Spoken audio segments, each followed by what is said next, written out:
ঠিক হাইওয়ের পাশেই লোকেশনটা দেখাচ্ছে, কিন্তু ফোনটা বন্ধ। মানে এসব কি বলছো? আমি তো কিছুই বুঝতে পারছি না। আচ্ছা, স্যারকে একটা খবর দিলে হয় না? না, উনি বাড়িতে আছেন, থাক।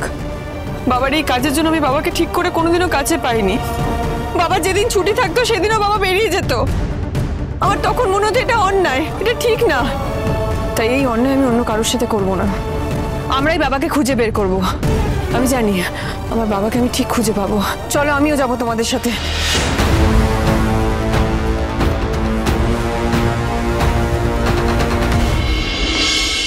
সত্যি এত ভালো একটা সম্বন্ধ আমরা পেয়েছি যে আমরা তো ভাবতেই পারিনি এরকম একটা সম্বন্ধ পাবো। এই ছোটদা ভাই। দাদা ভাই, আরে দাঁড়া। কি রে ছোটদা ভাই?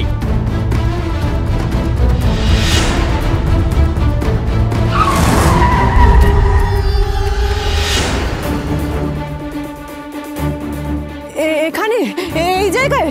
হ্যাঁ, লোকেশন তো ঠিক এটাই দেখাচ্ছে। বাবা, বাবা! এই চলো, এলাকাটা পুরো ভালো করে তল্লাশি করতে হবে। চলো বাবা,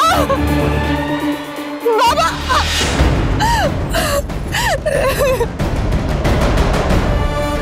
বাবা!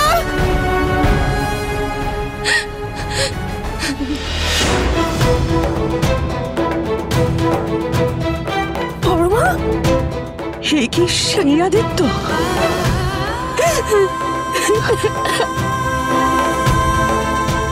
কেন করলো এটা? কেন করলো তোর সাথে এটাও?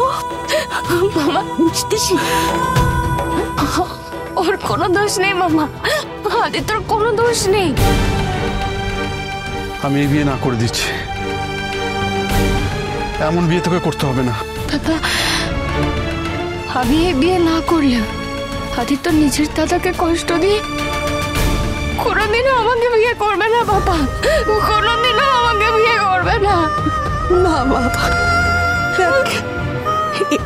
এই জটিলতার মধ্যে আমরা তোকে জেনে শুনে ঢুকতে দিতে পারি না। দেখ, এই টাকা পয়সা মান সম্মান এগুলো সব একদিকে, আমাদের কাছে তোর সুখ শান্তির থেকে বড় কোনো কিছু না, কোনো কিছু না। আমি অব্রর মাকে ফোন করে না করে দিচ্ছি। না বাবা, তুমি ফোন করবে না। না মানে? এই বিয়ে আমি করব।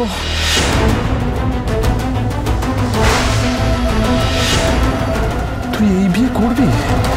তুই কি সুইসাইড করতে চাস? মা, পাপা, আদিত্য আমাকে কথা দিয়েছে ও সারা জীবন বন্ধু হয়ে আমার পাশে থাকবে।